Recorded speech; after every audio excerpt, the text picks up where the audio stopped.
సందర్శించడం జరిగింది. ఈ వరి ధాన్యం కొనుగోలు కేంద్రాలని సందర్శించడం జరిగింది. అయితే గత నెల రోజులుగా తెచ్చి కల్లాల దగ్గర కుప్పలు పోసి ఉంచిన వడ్లు పోవట్లేదు అన్న బాధ రైతు కలెక్టర్ గారిని డిఎస్ఓ గారిని మరి వాళ్ళేమో లేదు మేము తొందరగానే చేస్తున్నామని వాళ్ళు చెప్తా ఉన్నారు. ఒక దిక్కు మినిస్టర్ గారు ఉత్తమ్ కుమార్ రెడ్డి గారేమో ఫాస్ట్గా చేస్తున్నాం, ఎక్కడేం ప్రాబ్లం లేదు, బీఆర్ఎస్ పార్టీ వాళ్ళే దుష్ప్రచారం చేస్తున్నారు అన్నమాట మాట్లాడుతూ ఉన్నాడు. నేను ఇవాళ ఫీల్డ్లో తిరిగితే నేను కల్లాల దగ్గరికి పోతే నిజంగా రైతుల బాధ నిజమేననిపించింది నాకు. మరి నెల రోజుల నుంచి కుప్పలు ఇక్కడ ఉండిపోయి వీళ్ళు ఎత్తక కొనుగోలు చేయక అవి లారీలలో పోక ఇటు వర్షాకాలం ఈ పడగొట్టు వానలు పడతా ఉన్నాయి. ఈ వానలతో అవి తడిచిపోయి మళ్ళీ దానికి తరుగు తీసి ఇవన్నీ కూడా రికరింగ్ ప్రాబ్లమ్స్ ఒకదాని మీద ఒకటి రైతుకు వస్తూ ఉన్నది. కాబట్టి దీనికి ఒకటే సొల్యూషన్ ఏంటంటే వెంట లారీలను పంపించి వెంట వాటిని ఎత్తే కార్యక్రమం చేయాలి. మరి అదే విషయం కలెక్టర్ గారికి డిఎస్ఓ గారికి రిక్వెస్ట్ చేయడం జరిగింది.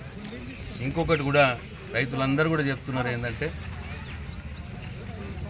40 కిలోలకు 43 కిలోలు అడుగుతూ ఉన్నారు తరుగు రైస్ మిల్లర్లు, మంచిది ఉన్నా కానీ అడుగుతూ ఉన్నారు.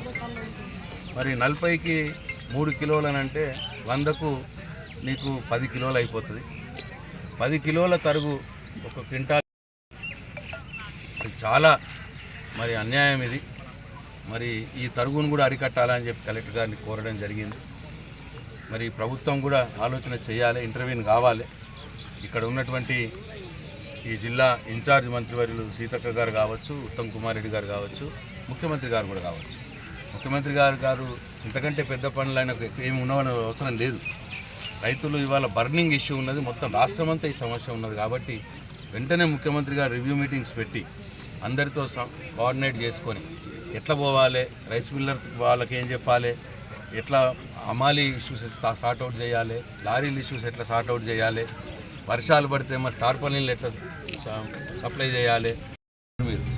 కానీ ఇప్పుడు దీన్ని మీరు అమలు చేయాల్సిన సమయం వచ్చింది. కాబట్టి మీరు ఆ రోజు తాళ్ళు తీస్తా అన్నారు, ఇప్పుడు మీరు తోలు తీయండి. ఎవరైతే తాళ్ళు తీస్తున్నారో వాళ్ళ తోలు తీసి వాళ్ళ అదుపులో పెట్టి రైతులకు లాభం చేయాలని చెప్పి నేను ముఖ్యమంత్రి గారిని డిమాండ్ చేస్తూ ఉన్నాను. కాబట్టి నేను ఇక్కడనే కాన్స్టిట్యున్సీలను అవైలబుల్ ఉండి మరి ఏ రైతు అయినా సరే మరి అంటే నా చేయిలో ఉన్నంత మట్టుకు నా సాయశక్తుల కలెక్టర్ గారిని కావచ్చు, డిఎస్పీ గారిని కావచ్చు వాళ్ళని పర్సూ చేస్తూ తొందరగా వెళ్ళిపోవటానికి నా చేతిలో ఎంత ఉంటే అంత ప్రయత్నం చేస్తా అని చెప్పి నా బాల్కొండ నియోజకవర్గ రైతులందరికీ నేను మాట ఇస్తాను. Thank you.